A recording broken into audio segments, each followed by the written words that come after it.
Alex, how are you? Really good. It's been a few minutes since your fight. How are you feeling?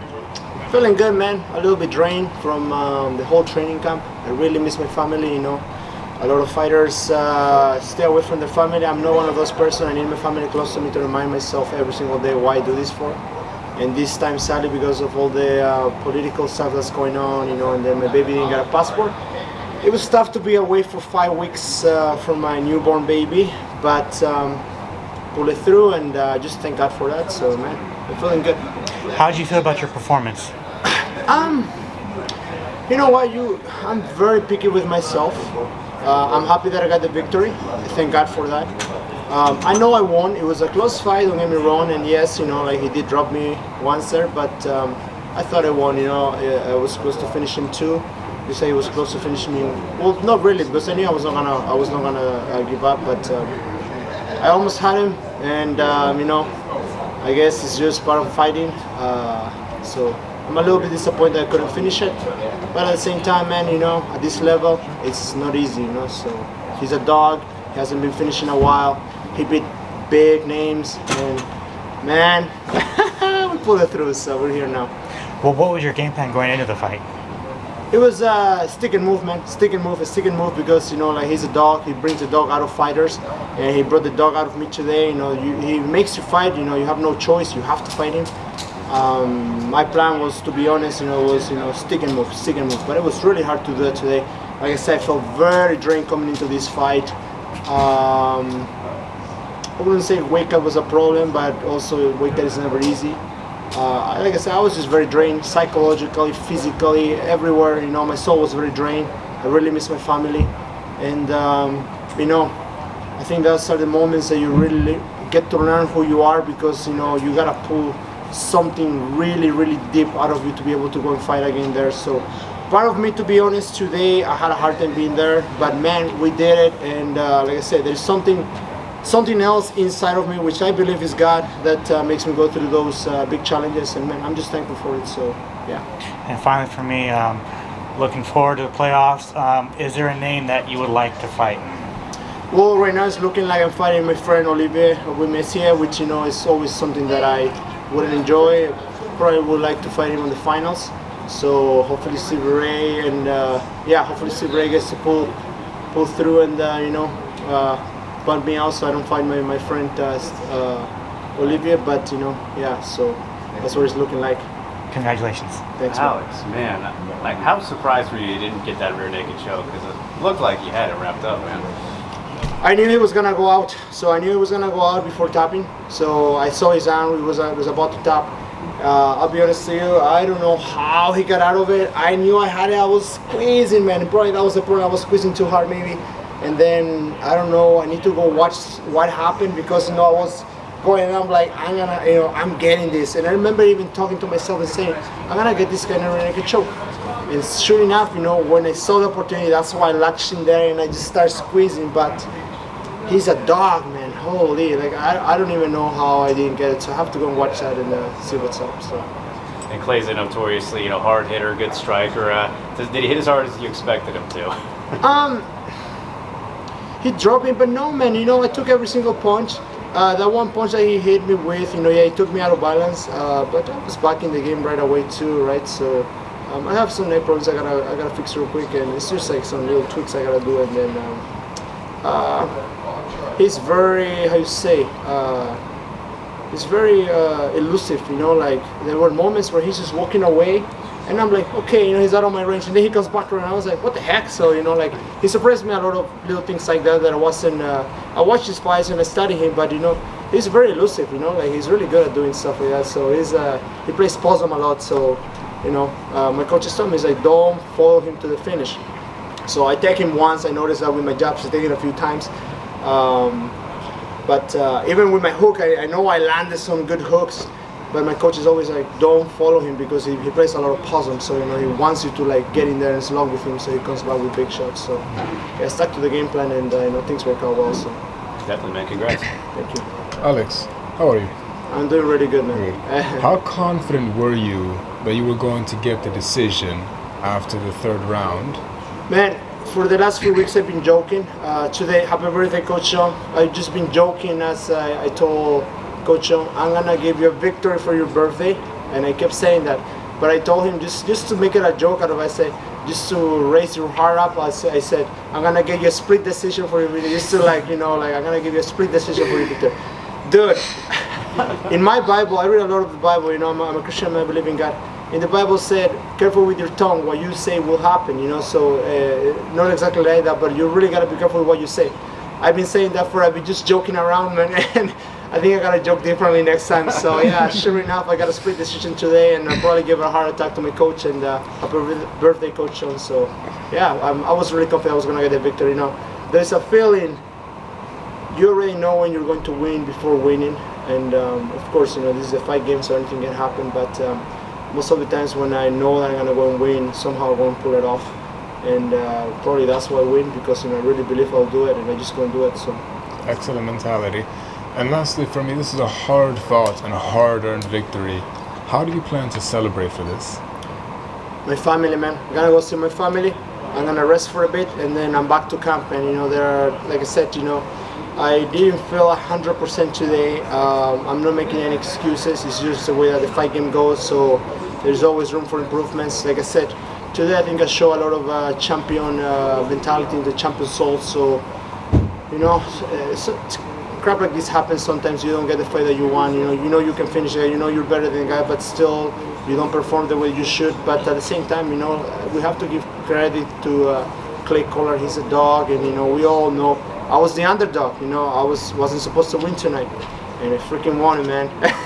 Congratulations. So I was confident. You seem to stay one step ahead, getting the better of all those scrambles. Did you know that you were gonna have that advantage, or did that surprise you at all? I don't think I ever met somebody who can scramble me, to be honest. Unless there are super pure prolific grapplers. Scrambling is that's my game. I love scrambling. If we're gonna scramble, that's what I love doing, man. We've seen it every single time when I fight.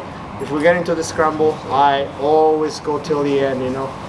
Or the bell's gonna sound, or I'm gonna be on top. That's about it. Awesome, thank you. Yeah, man. Alexander, felicidades en la victoria. Llevamos un rato hablando sobre que no te has sentido al 100% en esta pelea, física, mentalmente. ¿Puedes abundar un poco más en qué sucedió y en qué te aferraste para conseguir la victoria en un combate tan complicado? Hola, primero que nada. No me siento 100% porque estuve fuera, lejos de mi familia por un buen tiempo ya. No estoy acostumbrado a estar lejos de mi familia, especialmente con una beba recién nacida. Arlo Martinez, mi señora Olivier Martinez están allá en Canadá, Grand Prairie, Alberta. Y estuve lejos de ellos por 5 semanas. Nunca estuve acostumbrado a estar tan lejos de ellos así. Estuve acostumbrado con mi señora, pero no con una nueva niña, una bebé que está muy cerca de mi corazón. Y sentí que las últimas semanas del campamento, los últimos días, ya las energías me estaban yendo, ya no quería saber más nada. Le decía a mis coaches, yo no sé si poder hacer esto, extraño mi familia, no quiero saber más nada, no me importa nada. Y luego tuve que buscar algo muy dentro de mí para poder decir, bueno, esto es para mi familia, esto es para mi beba. Aquí una vez que yo decía algo, ¿cómo me iba a sentir después? Entonces tuve que mentalmente decidir que esto lo estoy haciendo por ellos y por mí mismo también. Y que es una, ¿cómo se llama? Es un challenge, un gran desafío, un reto que yo tengo que sobresalir adelante, no solamente para mí mismo, pero para mis hijos, o ahora viene a ser solamente mi hija, pero planeo tener más, que en un futuro cuando ellos vean esto, oh, mi padre pudo hacer eso, yo puedo hacerlo también. O sea que es un ejemplo para un futuro para ellos, para la gente que cree que no pueden, pues yo creí que no podía. Y esta semana encontré la fuerza de Dios, claro, pues soy alguien que confía en Dios y tengo mucha fe en Dios, y encontré, como se dice, esa fuerza, y bueno, estuve aquí, pero me sentí muy desgastado. Gracias. So last season you had you and Clay were both semifinalists in the playoffs, obviously leading into this fight. Did it have that kind of playoff feeling where it's 2 elite talents in a winner go home scenario? Yeah, man. It was a winner go home scenario. That was it, man. There was no losers doesn't get to stay on. You know, we all winners got to fight against each other tonight, and you knew that whoever wins gets to go on to the next one. And I remember after my last in the playoff last year, Clay comes down. You know, I'm there. I just finished fighting Lloyd Rajabov, and I was injured for that fight. And, you know, he kicked my leg, and I was even more injured after the fight. Not taking anything away from anybody. It's just facts how I felt and how it was. And then Clay comes around. He says, "Hey man, we should probably get into a fight soon." And I'm just like, "Dude, just give me some time. I'm injured." And you know, sure enough, we get to fight now. This season coming around, and yeah. So I was like, "Okay, well, you know what? Like, that fight was supposed to happen, I guess. So you know, here we go." And then, yeah, man, it was a win. Win gets to go on, and whoever loses gets to stay behind. So. Alex, you mentioned trusting your striking coming into this fight, and you felt that it was underrated. Were you satisfied with your performance striking-wise for this fight? Man, you're never satisfied, but you know, I got to show my striking too, which is good. You know, I got to, you know, I think the reason why he didn't get to do more of his work, because we see how much he throws, and somehow he didn't put that many numbers on me like he does with many people, many other fighters. And so you know, that just gets to show the level of my striking as well. You know, because. Yeah, PT dropped me on the second round, but at the same time, you know, I recovered, I got back, and you know, we went back into striking, man. But I think I could have been better. You know, I know I'm a lot better on the gym. So, but at the same time, you know, that's the hard part about fighting, translating what's going on in the gym into the octagon, right? So, it is what it is. I'm thankful for it. Like I said, I trust my striking. You know I have something, but at the same time, you know, sometimes it's hard to put it on, especially like game fighters like Clay Collard. So yeah, man, you know, I'm just really thankful for the victory and on to the next one. Were there any like gaps in his striking that you kind of saw during the fight, and also, you know, what about Clay's striking was the most challenging for you? So Clay's striking is everything that I hate from a striker, which is a lot of pressure and a lot of volume. So my striking is, if we can, you know, take our time, get something in between, and you know, I pick you apart, then you know, I'll do that all day long. But Clay doesn't like to do that, right? So, you know, it's a lot of pressure, man. You know, it's crazy how the pressure that he puts into it. So you gotta always be ready and on edge, and you gotta be ready to like counter right away. So I felt good, to be honest. You know, at the same time, like, I know I could have done better, but you know. He just brings that dog out of fighters. You know, you have to sometimes just stick it. You know, you stick in there and just go for it, because you know, otherwise it's gonna pick you apart all day. So yeah, man, it's a lot of pressure. And what do you think was just like the biggest factor preventing you from maybe getting like a finish today in terms of, you know, striking? Because I know your style, you said you like to be elusive and counterpunch. But something that Clay was doing in this fight fairly often was when you were trying to circle, he would throw the kick. Yeah, so he did really good on that. So he probably watched my fight, how I circle and stuff like that, and then he kind of like got to learn how you say, counter my movements, because I move well. Man, I'm sure he watched tapes on me too. You know, I watched tapes on him, and I saw the things that he did a lot, and I'm sure he saw the things that I did. So he probably, that was one of those things that he kind of like tried to capitalize on. It was when I started to move to the outside, and yeah, man, it was a hard fight. So Okay, thank you. yeah. Well, congratulations on the win. What can you take from this fight moving forward into the playoffs? First round's in New York, right? Yes, sir. What can you take from today moving forward for whether it's your friend Olivier or whether it's somebody else in the playoff? Confidence, man. You can take a lot of confidence out of this. You know, I just beat probably one of the number one seeded fighter. Well, Pettis is number one seeded just because of the points, but when it comes down to hardness, I thought like Clay Collard was probably one of the top. You know, so I felt between Clay Collard, Stevie Ray, Olivier, Roche Manfield, those guys were really the hardest fights of the whole season, and I ended up fighting two of them. So it's just more confidence, and you know what? I also got to learn that I have what it takes to fight too. Well, I already knew that, but fighters like Clay Collard, like I said, they bring the dog out of you, and you know, it's just good to know that I have the dog out in me, right? So, yeah, man.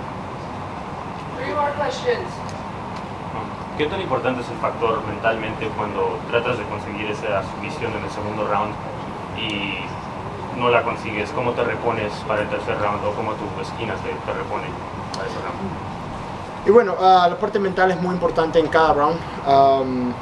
Cuando crees que tienes una sumisión, yo creía que tenía una sumisión, yo creía que le iba a terminar el segundo round y no pasa, mentalmente tienes que estar, como se dice, con la mente fría, porque si te pones, como se dice, triste porque no lo pudiste agarrar, no es tiempo para ponerse triste, es tiempo para adaptarse. Entonces lo que yo hice fue, yo dije, no agarré la sumisión, ¿qué puedo hacer cuando tengo que ganar el round? Entonces puse mi triángulo en el cuerpo y lo mantuve y traté de pegarlo para poder acumular puntos y utilizar mi cabeza, ser un luchador calculado más o menos y ganar ese round, porque yo sabía que ese puño que me tiró podría robar el segundo round. Entonces yo sé que cuando le agarré el rear naked choke, yo creí que lo iba a terminar. No pasó, pero dije, bueno, aunque sea voy a ganar este round. Entonces lo mantuve ahí y terminamos el round ahí. Gracias.